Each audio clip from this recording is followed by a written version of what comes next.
Greetings and welcome to a Friday edition of the Shotgun Start. It is September 12th. Andy, how we doing? Brendan, I'm doing wonderful. I gotta say, I'm getting pumped. I'm prepped. I'm ready to go. A big weekend on tap of football. What are you pumped and prepped for? What's the weekend? Got my Illini. First big test of the year. Duke wasn't a big test? That kind of feels like you're minimizing Duke. Who do they play? We're at Indiana. Oh, okay. That's this weekend? Yeah. I thought it was next week. No, it's next weekend. Never mind. So you're not prepped. You're not pumped and prepped at all. I thought that was next week. It is next weekend. You're right. Got my weekends mixed up. I just was so excited. I got my Tratty package. Yeah, we got, which I believe is for a next week Tratty week too, as well. You're excited. You're ready for your Illini. Who do they play this week? I guess I'm ready for the Bears versus the Lions too. Oh, God. What I'm not ready for is Browns Ravens. That's up the way. Not ready for that. BC plays at Stanford at 10:30. Nice little kick time for people in Boston. 10:30 p.m. Eastern time. Just a total abomination. Michigan State's playing USC or UCLA, one of those. They kick off at 11. Just college football has lost its way. They need somebody to come in and lay the law down on at least conference realignment. But yeah, we got Western Michigan this week. Okay. Well, that's good luck. Best of luck to you against them and the Lions. I can't believe we're 9 in the country. We're going to be kind like of 8 insane. or 7 by next week. Yeah. That's a fun place to be right now. You got Indiana in a week, it seems like. That'll be fun. It's good to have big games, even in September. There's not a lot of big golf games going on in September. I suppose we'll give a quick rundown of the Wentworth, where Tim Valiant, he's a Frenchman. He shot a 64. He's tied with Ludwig Aberg in the first round at Wentworth. Ryder Cuppers all seem to be doing decently enough, except Rasmus, auto qualifier, despite doing middling work, I would say this year. He didn't win anything. Shot a 74. He's tied for 117th. Might be team turmoil. Might have drama in Europe with a week to go. Rasmus, last guy in. Tommy Fleetwood, also over par, but everybody else in the red. Go ahead. Do you think they should go one match with him? Well, or they could do the Yarmo. Yeah. Well, that is the Yarmo, I suppose. We don't see him. You tuck him away till Sunday at noon at some point. No, I think he'll probably play. I think that's underrated. An underrated move. Just bury somebody on the bench all weekend. I mean, should happen to Phil at like Golf National. These captains need to be more cutthroat. They need to realize, you know what? If this guy stinks, I'm only going to allow him to sabotage one match. I mean, you cannot put these guys out there if they suck. Well, ostensibly they suck less when you're able to pair them with a 4-ball situation. They have to just pick off a few holes. But then you're just weighing down the other guy. I understand that, but there's the notion of they have to see action. They have to see live rounds before the live action and a live round before Sunday hits. I mean, Mark James, right? Wasn't he the Ryder Cup captain in 90? I got lambasted, but again, this was a little more dramatic. Up until then, it really worked until the singles. I mean, that's like saying, I don't know. We had him in the first. They lost. It didn't work. They lost. If I was a Ryder Cup captain, I would play my horses. I believe in this also in college basketball, for example. These college basketball coaches, they're 40-minute games. There's tons of timeouts. These kids, they're 18, 19-year-old kids. They can play way more minutes than they play. Are you talking about like tournament games, or you're not talking about like any game? January? Any game. You're talking about December? I'm running. You know what? I'm just running my stars into the ground. I'm going with the Thibodeau approach. Yeah. I'm going to have a short bench. If I was the Ryder Cup captain, I would just play my top guys who are playing the best as much as I possibly can. And I'm not putting out some guy that just hits the ball off the toe all the time, or somebody who shoots 74 at Wentworth. Bobby Mack, Rasmus. God, taking some pops at people here. I mean, Bobby Mack might be one of the best players on the European team. Rob, who knows where Rom's standing is these days. I can't wait for your daughter, to get into youth sports a little bit in a few years, and you're the coach, and you're one of those coaches that keeps the best player on the floor for all, like in like fifth grade boys or girls basketball. Like, hey, coach, you got to do even subs. Like, no, we run them into the ground. Best guys stay on the floor. Best guys get the ball every play in flag football, whatever it is. I need you doing that in a few years. I played a neighborhood dad in a high stakes game of horse the other day. High stakes? What does that mean? It's legitimate. I was uncomfortable with the amount of money he wanted to play horse for, especially because I hadn't shot a basketball since my accident. And I realized he had no left hand, and I just went to the well over and over and over again. That's great. That's a liability in horse. You got to be able to lefty floater all day. As a under 6 foot guard in my more formative years, you had to have the lefty floater. I like that. Be able to switch hands and deke him out of that righty floater. I like that. I mean, when he wanted to play for that kind of money, I had no issue just going to the well. Yeah. Send him on with a little less granola walking around cash. There you go. Go to the lefty floater. You know what it was? It was a wonderful, wonderful Venmo to get. It basically paid for all my beverages that day and night. That's great. Love it. I love a high stakes game of horse. All right. I couldn't believe how much he wanted to play for. That's good. So Rasmus stakes at Wentworth right now. We'll see. We'll see what happens over at the Procore. Go ahead. Can you make the case against just putting somebody on the bench? What's the case against putting somebody on the bench? Like Phil Le Golf National. I was actually we're doing these little outlier bios situation for Ryder Cup. We got a website. We're gonna have a cool website page. We got a lot of news coming next week. We got a big hub coming for Ryder Cup. We'll be at Ryder Cup later this month. Yeah. Can we talk about how big of a disaster Paris was? I mean, this podcast existed then. This week 3 of this podcast, and boy, did we talk about how big a disaster it was. That was manna from heaven. The podcast got off the ground maybe because of that being such a disaster. Might not have made it to month 4. That has to be one of the worst performances in Ryder Cup history. I was looking through it. Like, they okey-doked him. They drew him into the lion's cage with a fresh piece of meat and then just slaughtered him. Like, it was just not a fair fight with the course set up and the prep and planning. And I mean, Furyk was caught on the back foot, to say the least. I don't know if I blame him that much. It was just it was a team of misfits. Let's be honest. Are we doing like mini flashback? You want to do? Should we run down let's it? Let's do it off of recall here. Well, you had Tiger had just won, and I don't mean to get uncomfortable, but he seemed, celebratory. Let's just put it gently that way, given he had just won at Atlanta. Didn't seem fully engaged in the week from the flight from Atlanta over for the rest of the week. Can I say the most ridiculous thing about that Ryder Cup? I mean, there's options. Go ahead. Do you know what the score of the match was after the first session? Good question. God, I covered this like minute by minute. Did the U.S. lead after the first one, right? And then they lost the 4 in the afternoon?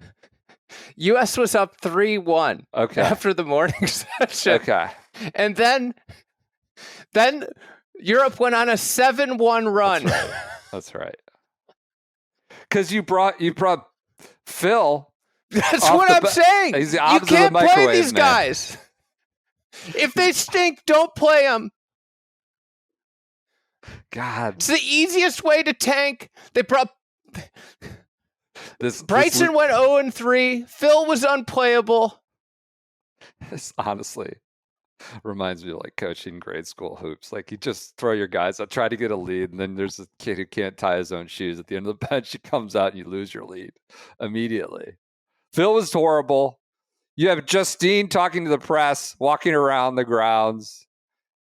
Bryson completely unplayable. Finau not present. Tiger disengaged. I'll just put it, Loopy. Yeah. Celebrating and not fully present. Patrick Reed just chafing, about JT playing with Spieth. This is just being, shivved in the back allegedly by Spieth. Bubba was sick doing the elbow. God. That's all I remember is that Bubba just laying around watching them because he couldn't play the first 3 sessions. That's really all I remember. He was on the team, Bubba. right? Yes. Not an assistant. He was actually on the team. Bubba was on the team. I love it that Phil, first ever concession on a tee box. Like you win the match on the tee box. Before the ball even went in the water. I mean, think about literally that. Turns around and shakes his head. Not like a the chip. ball had not even gone in the water yet. Think about the circumstances that have to come together where you're conceding on a tee box. It's not totally unheard of, but I mean, come on. That's glorious. Not, in a bunker, just hacking it up, but on the tee. Incredible. Paris was a mess. I felt bad for Jim Furyk. I think he did put a lot into that. And so this is Bryce's introduction to Ryder Cup play. That's right. This is only away Ryder Cup.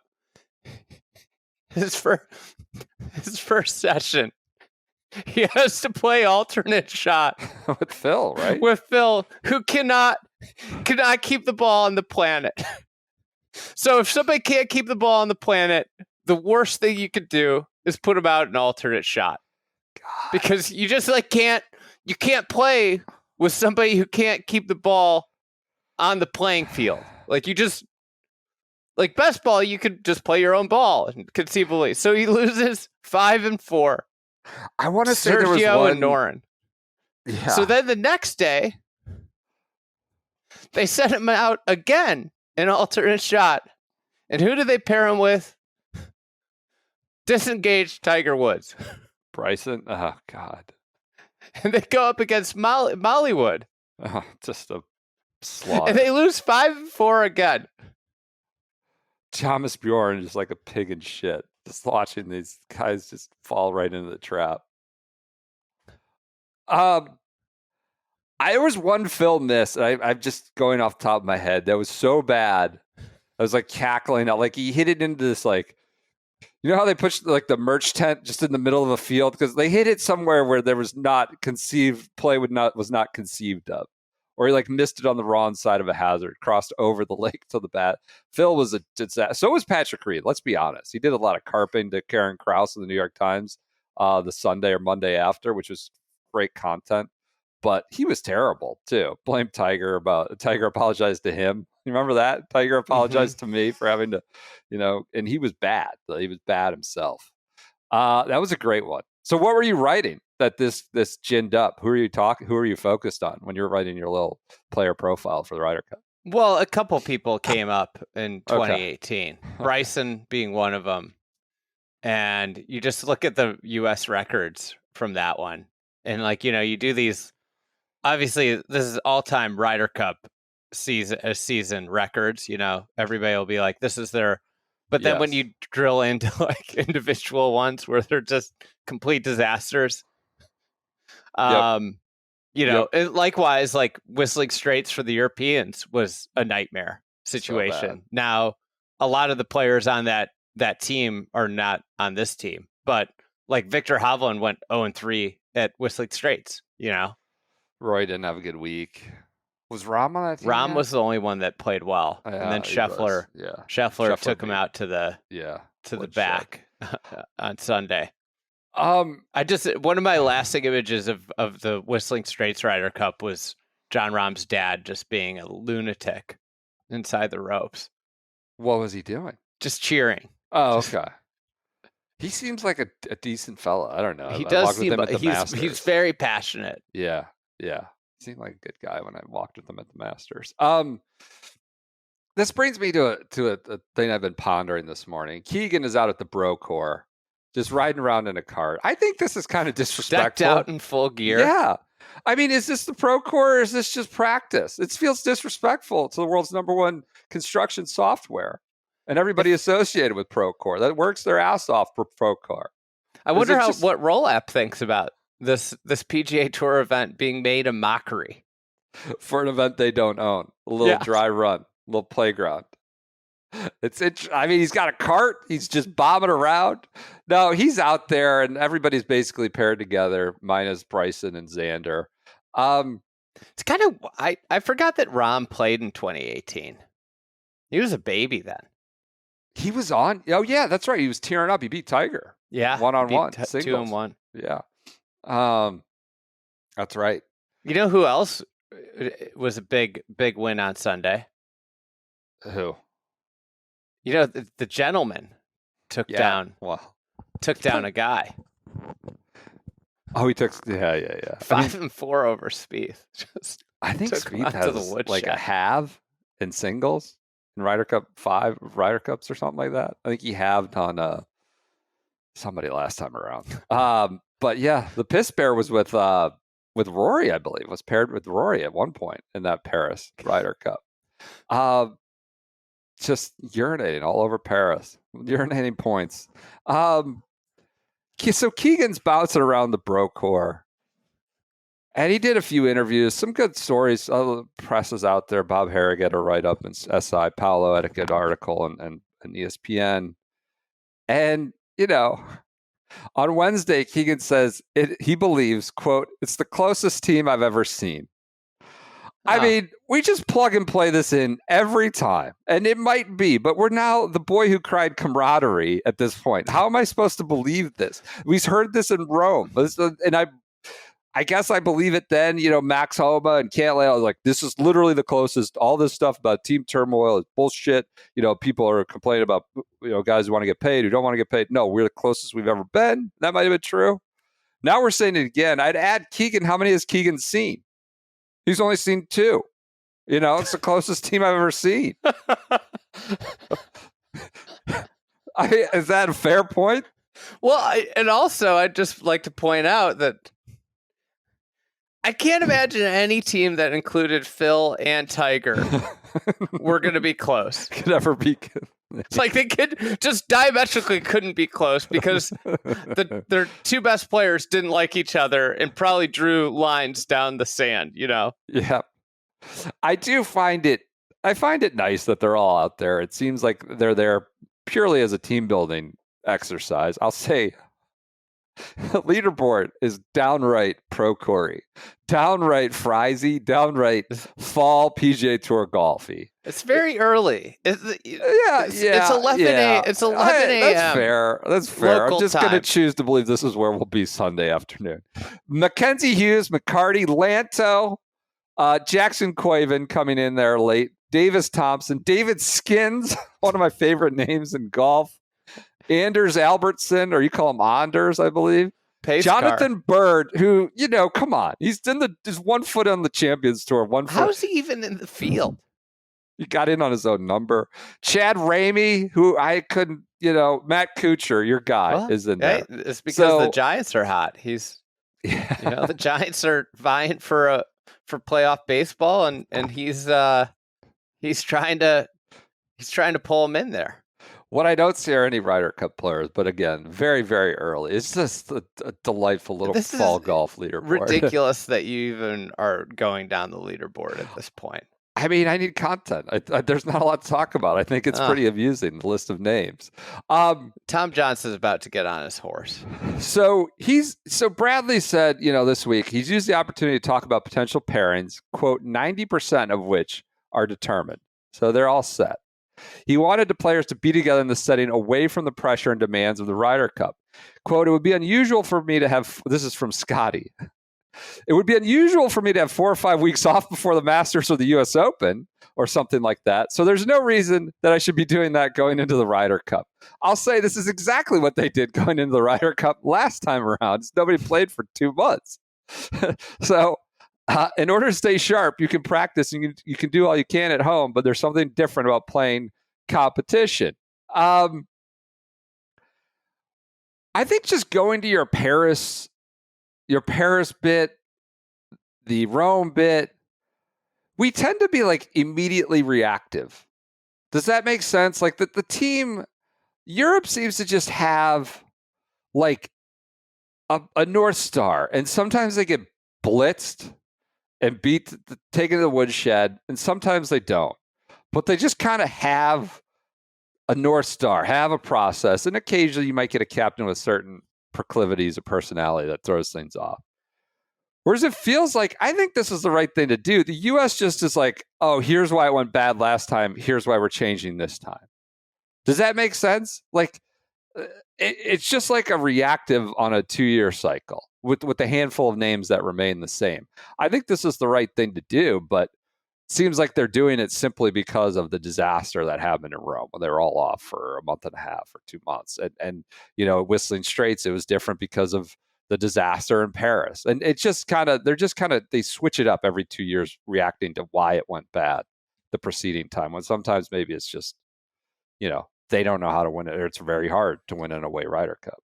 I think this is a huge stakes Ryder Cup. I didn't mean to make this Ryder Cup central here.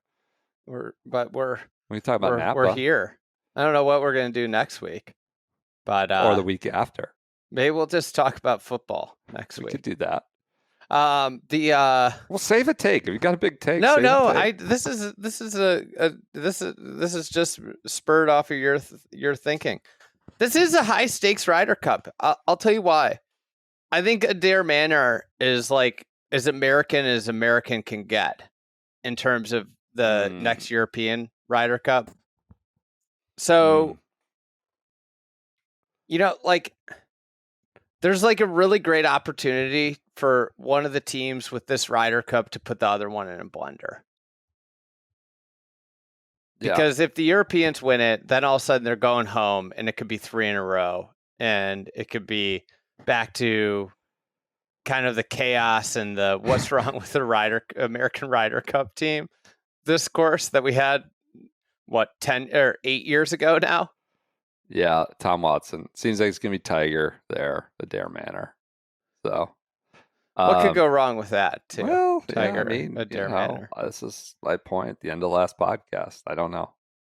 What if he goes nepotism and brings Charlie on the team like Bronny? I don't think he's gonna do that. I mean, there's a non-zero chance. No, there isn't. There. You're right. There is a non-zero chance. He will be. He'll be. In college at that point. What if he was? What if he became? This is now. I'm just like being ridiculous here. You are. If Charlie's Jackson Coyven, do you know how loud that noise would be? It's such bullshit noise. It's so stupid. Like there's too much media. There's too much talking. There's too many morning shows. It's just too many influencers. There's just too much. Andy, is this you calling dibs on the Charlie Woods Ryder Cup bio in 2 years if it happens? You just get out in front of it for the hub. Yeah, that's right. You're calling dibs. Who's your favorite one that you wrote up? Peach. Big Shot Bob. Just because I kind of went Geno Smithy, and everybody wrote him off last time, but Big Shot Bob has written back. Turned himself into a real golfer, hitting it off the toe. I enjoyed writing Shane Lowry. It's kind of fun. See the bouncer again, putting Rory in the car, doing that whole thing. It feels like we're doing full Ryder Cup podcast right now. Feels like Lowry in the New York. There could be some tense moments. That whole thing. I enjoyed writing him up. Listen, you said at the beginning of the pod that you were worried. Before the pod on text, we don't have anything. So we don't. Just ginning up stuff. But you know what a lasting moment of Lowry for me is? Was it that, remember the singles match? I can't remember who he played at Whistling Straits when he played it to like a halve, and it felt like a monumental like win Yeah. for Europe that He, they rolled just one in, got right? a match to 18. Yeah. They'd played so few. They'd played so few matches that got to 18. Yeah.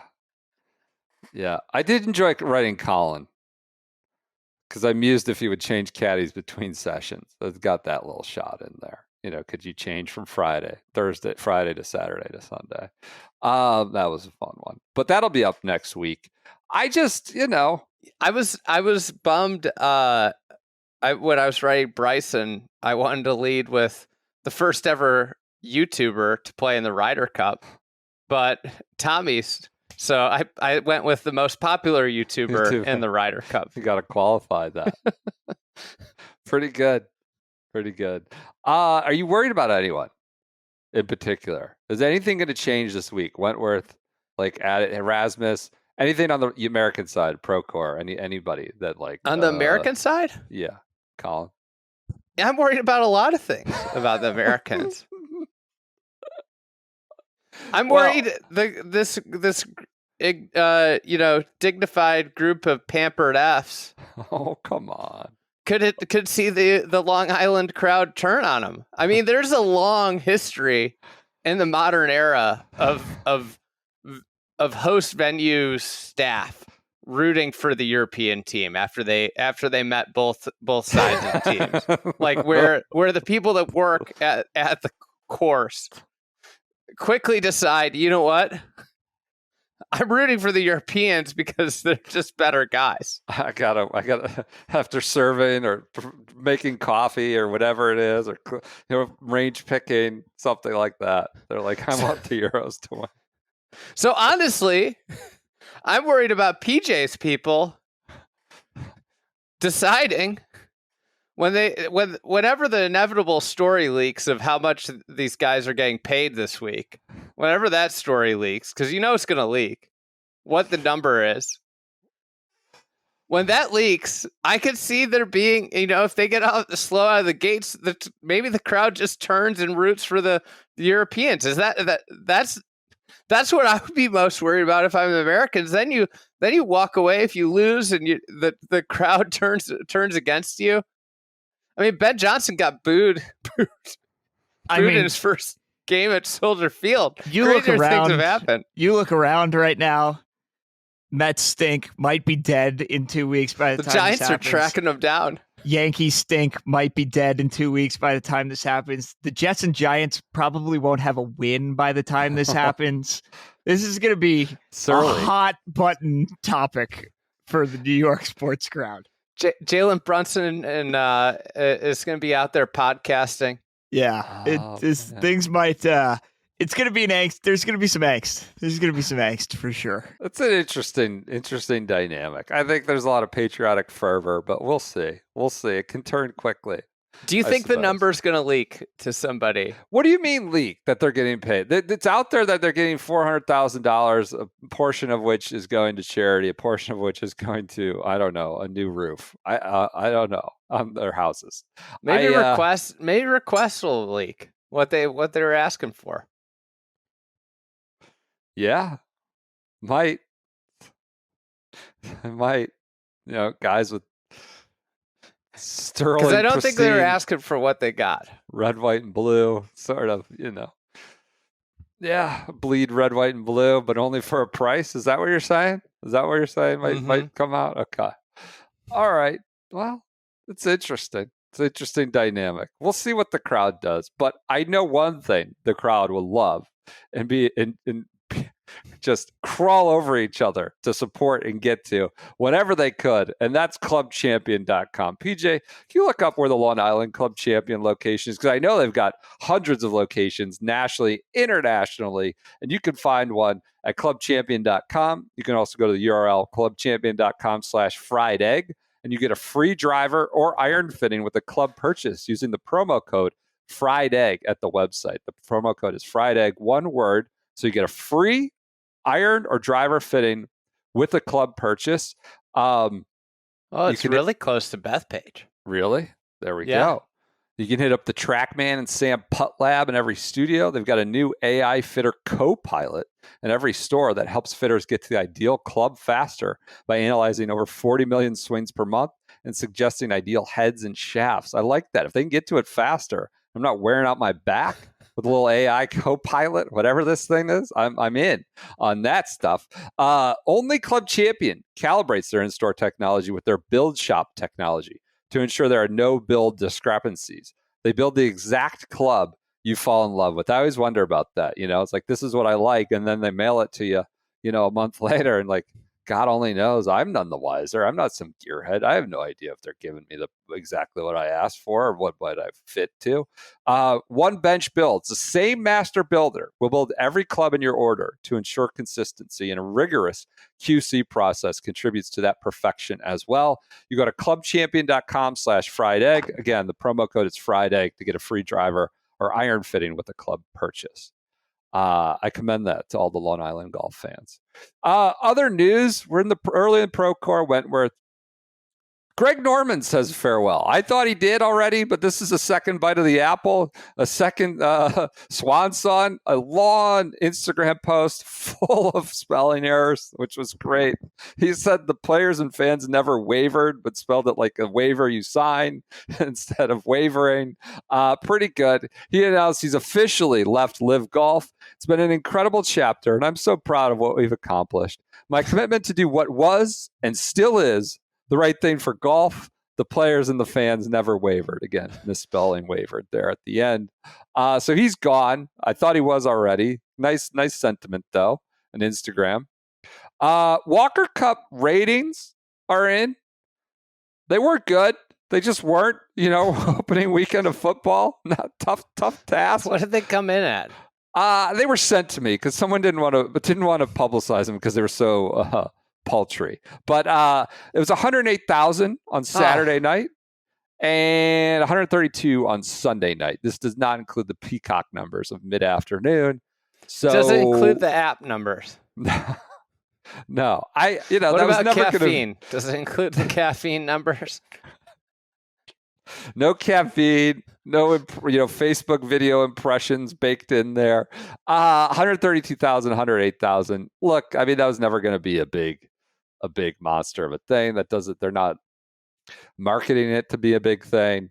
I just, maybe that's why Noda gets, I don't know. It's just it wasn't a huge thing. Also got word from across the pond that my contention was accurate in that it was a disaster for international viewing, just like a mess that you would expect. He said there was zero promotion, 2 bursts of coverage, which were all in the middle of the night, and you saw almost no Cypress Point unless you were doom scrolling Instagram or FOMO scrolling Instagram. So that's one half of the equation here, or the competition. So not great ratings for Walker Cup, but can we follow up on last week's Flashback Friday? Yeah, sure. What was that? Our guy Garth. Oh, yeah. We looked into that a little bit more. Total exoneration. Good guy Garth, I might rephrase him.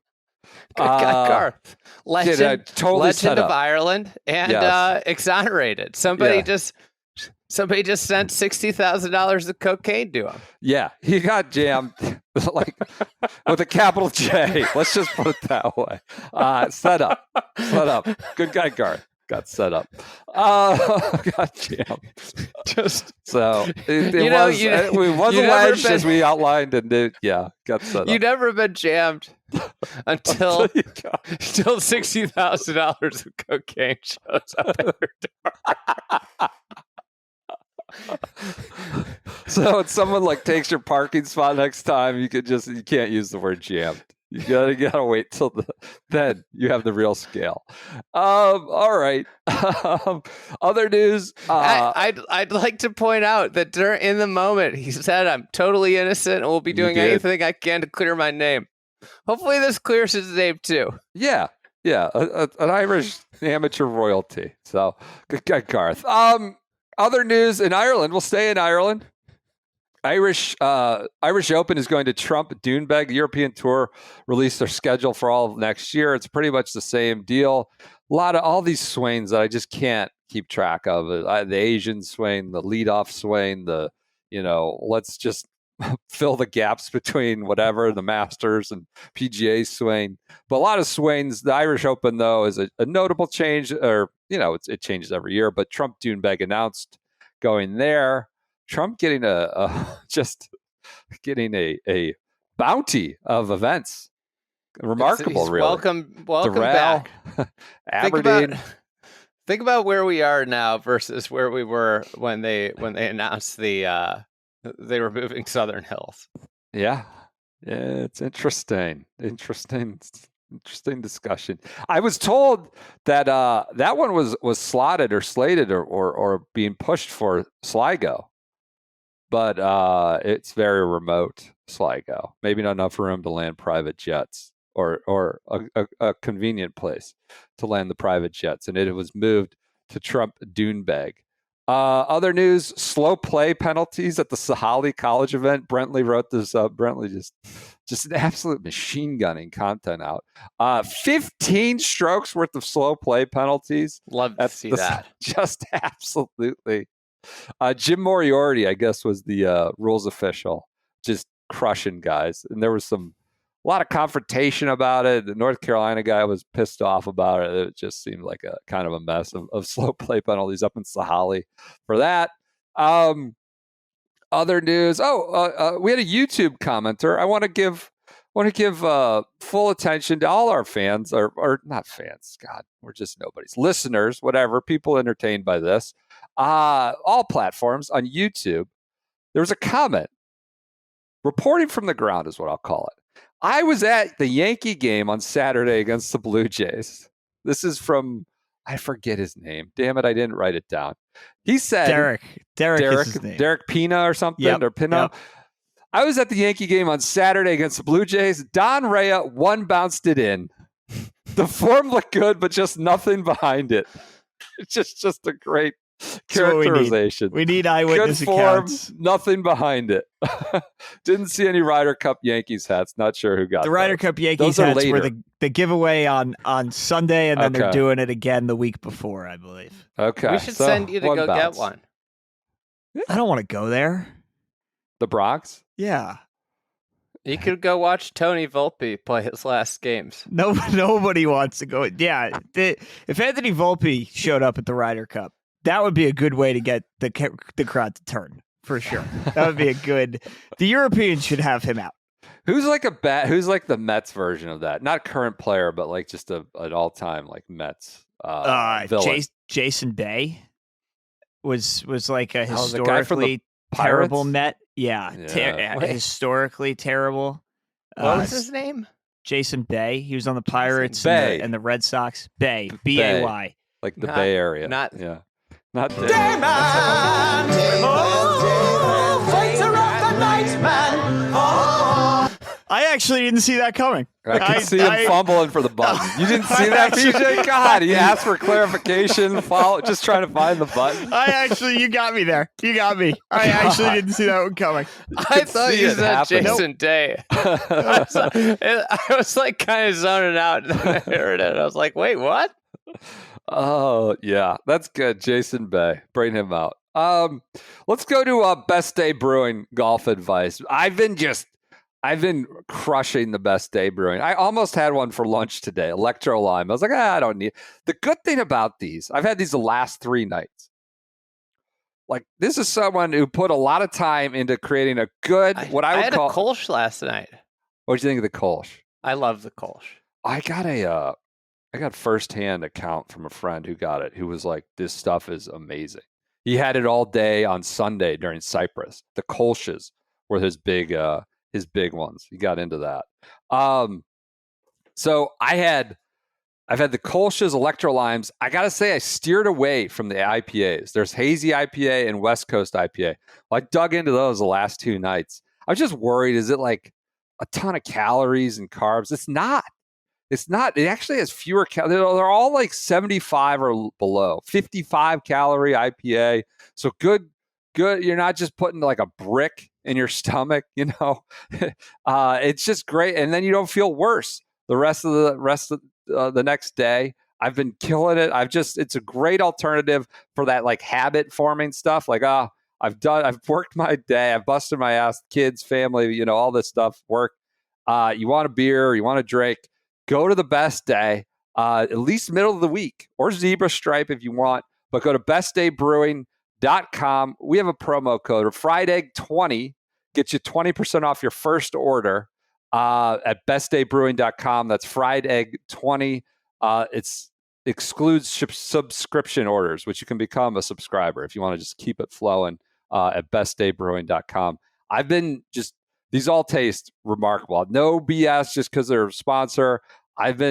This has added this as a big part of my life, and a couple people I know actually around here.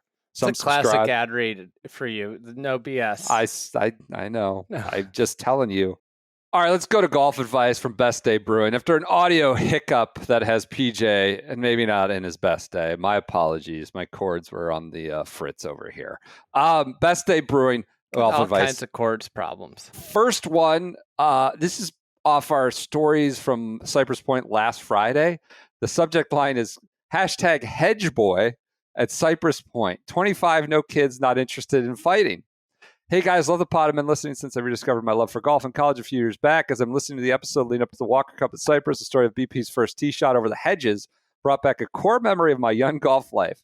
However, the details are still hazy as I fully blacked out in the process of this taking place. As a young lad in 2016, I had the amazing privilege of playing Cypress Point as part of a Pebble Beach trip. This was before I really got back into the game, which is still my biggest golf regret, as I know I would appreciate the experience more today. Regardless, it's one of the coolest things I've ever been able to do, despite what unfolded on the first tee. As Andy mentioned, we were the first group off that day as part of unaccompanied guest policy, and our group consisted of my dad, a 5 handicap, lifelong golfer, my brother, who would soon be a freshman playing Division I golf, and myself, a basketball player who grew up playing a lot but swung a club maybe a few times a year at the time. I don't remember the tee time, but I do remember the fact that we did not go to the driving range before, which soon came to haunt me. We arrived at the course likely around 6 a.m., went to the pro shop before heading back to the first tee box. There was a group of members there early milling about the clubhouse as they were scheduled to tee off after us. Similar to the story we told on the pod, the members all decided to congregate around the first tee as we stepped up to the plate. I couldn't tell you the order that we teed off in, as I was trying not to think about the hedges. As my turn came up, I tried to get loose. I couldn't help but think, man, those are a little higher than I would like right now. There's cars driving by. The hedges are there because there's a road. I take my first swing straight into the hedges. I re-tee straight into the hedges again. At this point, I consider cutting my losses, but I'm encouraged, to quote, just hit another. I teed up for a third time, straight into the hedges again. Quote, I genuinely do not remember if I hit a fourth tee shot. Despite the most embarrassing moment of my golf life that I doubt will ever be topped, no pun intended, it's impossible not to enjoy Cypress, work of art, special that it's slightly more accessible than other courses of its caliber. I hope this gives people a good laugh. It makes the cut for the pod. Appreciate everything you guys do. Would you keep, how long would you keep hitting to make it golf advice? I don't, after the second, I would have been done. Just throw one down or maybe walk to the second tee. I'm going up. I feel so bad. All the members there to congregate to watch. I was playing around once in Chicago, and I was flying the drone. It was like a fall morning. It was cold. And I was playing with a very well-known golfer. Yeah. And also there's like a congregation. Yeah. And I topped my first tee shot, and it hit. We were playing the back tees. It hit the ball washer on the regular tee and shot back behind the tee. And people were watching. And it was so embarrassing because it was like, that's what people saw of my route. Yeah, right. And I played beautifully like the rest of the day. Right. But I was standing in cold weather flying a drone and then walked to the tee box, and my body was so stiff. I just topped the ball. I'm not going after two. Two is it. Two, that's it. I couldn't, after that happened to me, I couldn't get off the tee box fast enough. I can't believe he went for a third. If there was an ump, they should just like run him up, like strike 3, you're out. They just rain him up Don Rayo style. Yeah, I don't go beyond 2 there. I think you go to the second tee box, throwing down around the green, whatever it is. But yes. So my life, I ahead. played golf with a lot of really weird people. Not a lot of really weird. Not a lot of really weird people. A lot of random people. Variety.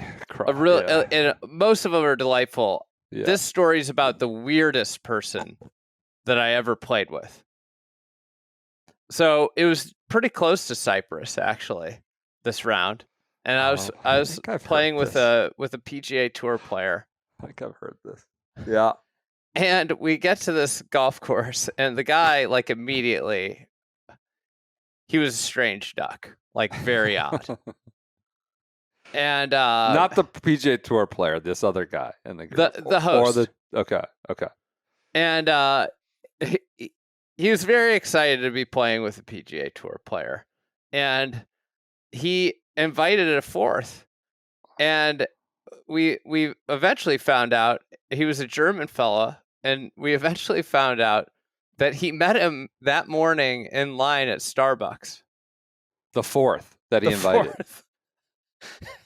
He was like a German club pro. Was the fourth. Was the fourth. Okay. And he met this guy in line at the Starbucks in the morning. That's all right. No more needs to be told. I'm sure you have more. Like, that's psychotic behavior. I mean, maybe he had a few more details and felt that's insane. Come play. I assume a nice place. Like 3 hours from now. That's insane. And the guy was on vacation. He was like, sure. So anyways, we had lunch, and I was like, God, this guy is so... I was already freaked out by the guy. And we tee off. We all tee off. The guy was a club pro, so he played back with us. Yeah. And the other guy was an older guy. And we all teed off, and I didn't think the guy had teed off. And I was like, hey, are you going to hit? And he goes, oh, I already hit. And I was like, oh, okay. And I was thinking, like, oh, I must have missed it. So we get up to the fairway, and we all hit our second shots. And I was like, hey, where's your ball? Do you need help finding it? And he goes, oh, I never play the first hole. Wait, okay. I have questions about that. So he said, but why did he say I already hit? Both things can't be true.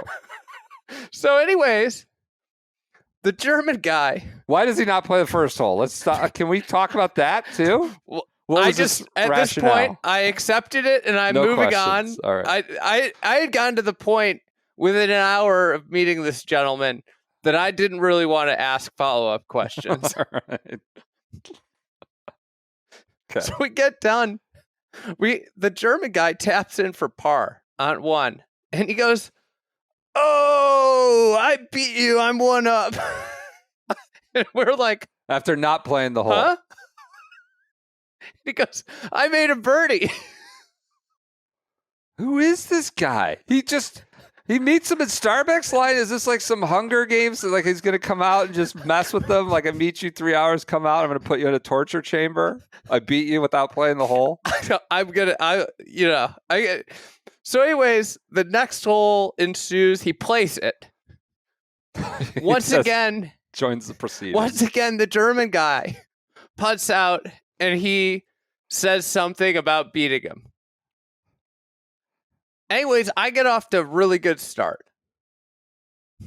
And I can see that it's angering this guy. That you're He's upset decent. because I'm beating the tour player. Okay. So on the 6th hole at this golf course, I'm on one side of the fairway. I was walking. He is on he's 90 yards away from me in a cart. And we're waiting. And he gets out of his cart. He walks all the way across the fairway to me. And I'm by myself. And I'm thinking, what the hell is this guy doing? So anyways, he comes over and he pets my head cover. starts petting it. I think I'm out. I think I'm out at that point. I'm going in.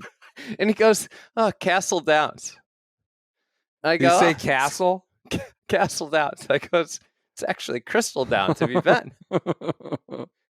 And he looks at me and he goes, "Now, Andy, don't forget who you are." Turns around and walks away. And I'm standing over the shot and I'm like, what the fuck does this mean? Like, what the hell did that mean? And I literally like shanked the ball. You got in your head. But then like a couple holes later, he's like, "You guys have to come over for dinner." And I'm like, "No, I'm not coming over. I got Dinner plans." with you, maybe. He's going to chop you guys I've up. never like wanted Jeffrey to get Dahmer. off the golf course more, but it made me this whole all remembered by this Not guy playing. just doesn't play the first hole. Maybe that guy just shouldn't have played the first hole at Cypress. Maybe that's what he's thinking. And then written down birdie. But the whole Four. round, he talked about on one of the greens I 5-putted, and he was just like almost fell over laughing. He was just actively rooting against me the whole day. So when he said, "Remember who you are," he was mad that you were beating the tour pro. Maybe that's what he was I talking think that's about. what it was. And then I 5-putted later in the round, and he was he was laughing. It was amazing. Castle It was an Downs. amazing round. And also a gentleman that I never wanted to see again. And I was worried because the German guy was going to his house for dinner. The I'm guy worried from that he may Starbucks. never have been heard from again. That's bizarre. I might have been out when he was petting my head cover. Like, I'm good. I'm good here. Would you have gone to dinner? No, dude. I mean, when I'm done with golf, like, unless, my job is on the line or my family's well-being, I'm like out at that point. I'm not suffering that psycho anymore. All right. I got one. I got golf advice. All here. right, go ahead. Go ahead. Is this embarrassing? ? 46, 3 kids, and they fight in my house all the time. I recently played a member guest. Upon receiving the player roster for the event, it was fun to see a big name former MLB player in the field. When I say big time, we're talking about a tip-top athlete, former MLB All-Star, World Series champion, Gold Glove winner, career earnings over 100 million, etc. Real deal. Not Jason Bay. Okay. Although Bay made Not some Josh cash. Vitters. Now to my question. Is it embarrassing that this player is out in the public playing to 10 handicap? I mean, come on. We are all a bunch of middle-aged golfers giving a former professional athlete multiple strokes. The game was fine, decently long off the tee with a little hitch in the takeaway. Looked to me, there were some serious struggles with the short game. What handicap would be acceptable? Should he even come to these types of tournaments?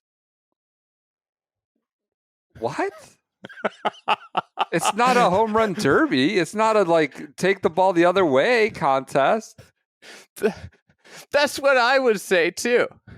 A 10 handicap is like by average American good at golf. He might be bad at golf or might be not a major league all-star at golf equivalent. Why is this so unbelievable? I mean, he could be a sandbagger too. I could put the 10 is not some sort of great chain. 10 is arguably good. When you were caddying a 10, you're like, I got I'd a be good 10. with the 10. This is Yes. good. Yes. Probably, yeah. What was the cutoff for you? You're like, all right, I'm happy. I was guess, ecstatic if it speed. was 8 or below. Yeah. 10 was fine. As long as they're not, slow. Yeah. God. What is this guy trying to shame? He might not have played until he was. It is hubris, though. I mean, it's the beauty of golf, right? All-time baseball player. Maybe not all-time. BJ seems. Are we not allowed to share the name? Cannot share the name. Okay. All right. Very good baseball player. Am I wrong? What's the question here? What's the question? You're supposed to shame him or yell at him for coming in as a 10? I don't see the option there. I mean, I played golf with a all-time college basketball player a couple of years ago, and he was really bad at golf. And he kept asking me what he should do, and I was like, "You look so unathletic." And I was like, "You should just be more athletic." And he took a lot of offense to that. Oh, I mean, think it's these sort guys of a rote cliche advice, but I get it. No, it's not. It's not cliched advice. It's great For advice. someone like him. Yes, It's great advice for every golfer. Is that the more athletic you can make golf, the easier it is. But they can't process it that way. But- Most people don't know how to process it. But he got really upset about that, Mhm. and I could tell that he was very self-conscious about his game. So I would just say that this person or any person that's played other sports at an all-star level feel all of this anxiety around their own golf game and probably are in disbelief that you are better than them at this pursuit. Yeah, not to continue story time. You've seen my game. I'm not very good. I don't care too much about it. Doesn't affect, like, it's not a personal reflection. I would like to be better. You got 4 kids, though. I beat a Hall of Famer a few weeks within the last. Never once did I think like, oh, this guy should be ashamed of himself because I idol of my, like an incredible, I beat him. PJ probably doesn't even know who this guy is. That's too far. That's too far. Was I maybe a little young? Sure. I know who this is. But no, never did I think like this guy should be ashamed of himself because he was a once great athlete and is not a scratch. Anyways. That's one of my favorite things about golf is that it is endlessly frustrating for everyone. Yeah. Yeah, most people. Everyone. Right. Yeah, maybe everyone. the only That's person true. that's not. I mean, it's frustrating for everyone. Equally, I would say equally, if not more frustrating, the better you get at golf. It's a good point. All right, is that it? We want to do any more? We could do one more. All right, this is a good one. Talking about weird people on the golf course. I don't know if they're petting head covers, but Did they play the first hole? This is a good one. He wants aliases. Are you my caddy is a subject line. Dear Andy, Brennan, and PJ, 52 years old, 1 kid, no interest in fighting, with only a passing curiosity in light wrestling. This is a fun Friday story. Let's go to the weekend with a little giggles.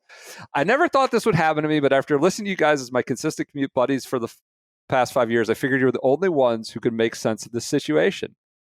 I'm sure we're not. This story takes place at a wonderful New York City adjacent golf course during their 87th annual member guest tournament. This is a very tough tournament to get into, and I was lucky enough to be invited by my neighbor, dear friend, and member Biff. He's using aliases, obviously. Our first match was against North and his guest, Juan. All names have been changed. Yeah, I got that. The club had to bring in a lot of outside caddies to work the event, as most every group had at least 2 caddies. We were told North and Juan's caddy was running late, and we were asked to tee off without him. Pro Shop will run him out when he arrives. My partner, Biff, topped his drive, and as the ball settled, a wild-looking character, who we'll call Spicoli, sprinted out, snatched the ball, and started walking down the fairway, admiring his brand new acquisition. The 40 or so people on the tee box erupted in shouts, "What are you doing? What the F, man? Who the F is that?" We soon learned that Spicoli was, in fact, North and Juan's caddy. He returned the ball unapologetically and trotted to the 4 caddy position, notably without a caddy bib. The chaos was just beginning. PJ, I'm going to send you, Slack you guys, a visual asset right now for when we get to the end. The chaos was just beginning. We'll put this in the YouTube. On the first green, Spicoli declared that he was the world's best green reader, quote. He then gave North a completely bogus read, which, to his credit, North promptly ignored. Which is right. Good. Just ignore the bad green read. On the second tee, Spicoli asked, "What's the format?" We told him it was a 4-ball, but it was clear we'd need to explain the rules. He then shared his life story. He'd, quote, just flown in and, quote, was a little out of it. A state he attributed to mercury poisoning he'd contracted while developing an arch support patent that a famous shoe company allegedly stole. So just flowing in was a little out of it from mercury poisoning for an arch support patent, something or other. He didn't care who he told because he would talk to whoever was not teeing off while others were making their shot. By the third hole, the absurdity was becoming a bit of a thing as Spicoli ran off to the adjacent fairway and picked up another player's ball. When they confronted him, he asked them what the format they were playing was. Confused, they yelled the same format that everyone else on the course is playing, dumbass. We finally made it to the third green, and North doesn't give Spicoli a chance to give him a read, saying, "I got this, thanks." But Spicoli, undeterred, insists on reading the putt, and then, as a bonus, stepped directly on Juan's line, so his own partner's line. Finally, North had to tell him, just stop talking. The fourth hole was marked by a bizarre exchange at the beverage cart, where Spicoli asked for a triple vodka and told the server he'd, quote, own this place in a year. The server, we found out later, thought he was a guest because he still wasn't wearing a bib. Remember, he ran onto the first hole, bibless. Spicoli then turned his attention to me, asking about the format again. So that's the third time we've heard that. And observing that North, quote, doesn't like me very much. As a polite guest, I just slowly backed away and avoided all future eye contact.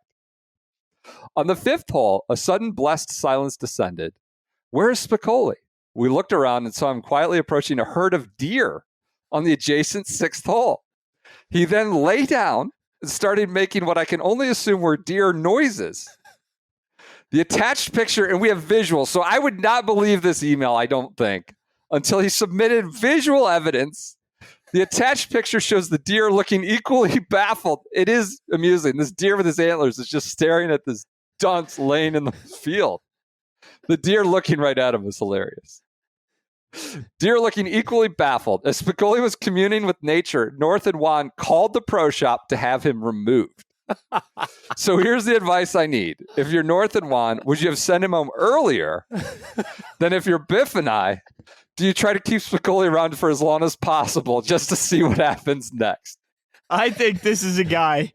You need this guy. This is content. You need this guy for the sake of content. I don't know how competitive you are in this member guest, but if you're not planning on winning anything, this is the story. Well, this is what you need. Or if you're trying to duke it out with North and whatever, Juan. Yeah, you if want you're him around. playing them in a match, the Spicoli's the best thing that could happen because nobody plays good golf when they're irritated. I mean, this picture of this looks like a doughy fella. It's a doughy, big big boy laying down on his side in the middle of the. It's a large man and a large deer with antlers. Those things are grown in. So he's asked the format 3 times, gets a triple vodka, picked up a couple balls, reads greens like comically bad that they just don't even try to go the direction. I think by the first hole when he picked up the ball and was walking around, I might be calling in, be like, "What's going on here? Can you get him a bib? Can we also check on his back, do a background check at this point?" I think I'm doing it before the 5th hole. It was the mercury. Yeah, maybe the mercury poison. The story time was out of it, just flowing in. Where's he flying from? Someone like this, I don't know. All right, yeah, I'm calling by like the 3rd hole. I would say definitely before he's laying with the deer on number 6. Yeah, but then you would have missed the laying with the deer. And then if you're the opponents, you just keep them out. Yeah, absolutely. Well, it sounds like a notable member guest that's hard to get into, and there's 88 of them. Seems interesting.